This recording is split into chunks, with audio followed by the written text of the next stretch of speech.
Salam sejahtera Malaysia. Sekali lagi, tak habis-habis kes Najib.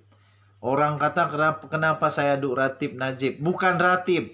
Saya bukan Ratib Najib. Tapi memang di berita sekarang semua tentang Najib. Semua tentang Apandi Ali. Semua tentang Jolo. Semua tentang Zahid. Semua tentang yalah, kebanyakan tentang itu. Kenapa tidaknya? Zahid ada berpuluh-puluh pertuduhan. Najib pula, kalau nak senarai satu-satu, kita senarai. Pertama SRC, kedua 1MDB Teno, yaitu pengubahan penggangguan audit. Kemudian 1MDB rasuah. Kemudian apa lagi? Dia ada lembaga hasil dalam negeri. Kemudian dia ada lagi apa? Dari perbendaharaan negara. Kemudian apa lagi? Yang bakal akan disiasat lagi sebab lebih 100 laporan polis dibuat ke atas beliau supaya kertas siasatan dibuat, ialah tentang Sulu. 6, yang saya tahu 6 lah. Kalau kamu tahu lebih dari 6, kamu boleh tulis di komen. Lepas itu banyak betul, balik-balik, turun naik mahkamah, turun naik mahkamah, turun naik mahkamah, turun naik mahkamah. Jadi mau tidak mau, ceritanya ulang-ulang tentang mereka lah. Kita suka tak suka, itulah yang terjadi. Kemudian orang tanya saya, kenapa ulang-ulang video yang sama? Supaya diperingatkan, jangan buat perkara itu lagi. Saya akan ulang-ulang sampailah orang boleh ingat. Supaya jangan buat lagi. MP, menteri-menteri kah, YB kah, jangan buat.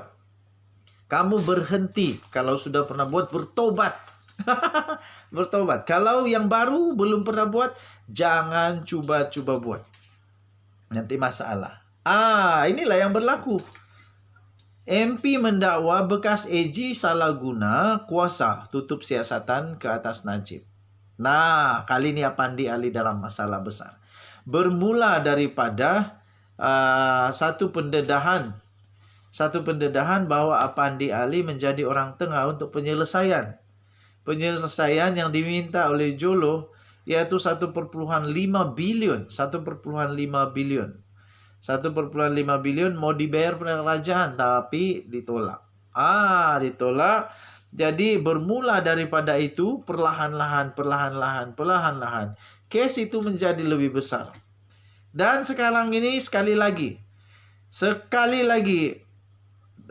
diungkit semula perkara yang pernah berlaku lama dulu, yaitu di mana Apandi Ali kata Najib Razak tak bersalah. Siap dia buat bagi kertas, siap dia pegang, kononnya bukti, akaun dan sebagainya. Kemudian dia buat sidang media pula tuh. Itu yang susah, dia ada sidang media. Jadi dalam sidang media segala-galanya direkam, diterbitkan. Jadi sampai sekarang rakyat masih ingat Apandi Ali kata Najib tak bersalah. Sebab itu tuan-tuan dan puan-puan, ahli parlimen daripada Kelang, yaitu Charles Santiago, pada hari ini disahkan telah membuat laporan polis terhadap bekas peguam negara Muhammad Apandi Ali. Berhubung dakwaan salah guna kuasa untuk cuba menutup siasatan kes penyelewengan dana yang berkaitan dengan SRC International dan 1MDB. Memang kantoi habis. Yang ini memang saya pun kata kantoi betul.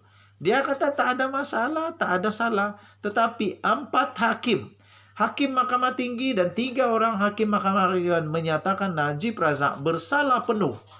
Tak ada langsung kepentingan negara dan memalukan negara. Macam mana Apandi Ali nak terangkan perkara itu kepada rakyat Malaysia? Charles yang sebelum ini membuat laporan di Jabatan Polis Daerah Klang Selatan. Dalam satu kenyataannya menuduh Apandi berniat untuk melepaskan bekas Perdana Menteri Najib Razak daripada berdepan pertuduhan rasuahnya. Dalam membuat laporannya, Charles memetik penghakiman pada 23 Mei yang telah disampaikan oleh Hakim Mahkamah Tinggi, yaitu Azima Omar, dalam menolak saman fitnah yang difailkan oleh Apandi terhadap pemimpin veteran DAP Lim Kit Siang. Haha, sudahlah kalah. Kalau saya tak silap dia kena bayar 80.000 lagi kepada Lim Kit Siang. Kalau saya salah tolong betulkan. Dalam penghakimannya, Azimah menyatakan bahwa delegasi Apandi tidak berjumpa ataupun bercakap dengan pihak yang didakwa sebagai penderma. Walaupun berkata sebaliknya pada satu sidang media bertarikh 26 Januari 2016 yang lalu. Wah, sudahlah kantoi, tak jujur lagi pun kantoi lagi. Aduh, banyak betul. Lepas itu mahkamah kata, Hakim Azimah kata, kenyataannya pun tidak sama dengan kenyataan sebelumnya. Okey. Jadi, karena itu laporan polis dibuat. Mau tidak mau, sekarang Apandi dalam masalah besar. Sebab bila sudah dibuat laporan polis, mau tidak mau polis kena siasat. Pada sesi akhbar itu, Apandi telah mengumumkan delegasi telah ke Riyadh dan berjumpa dengan pihak yang dikatakan penderma, kata Charles. Dia kemudiannya membersihkan Najib daripada sebarang salah laku. Dan mengesahkan bahawa bahwa 42 juta dalam akaun Najib adalah derma daripada seorang putra Arab Saudi.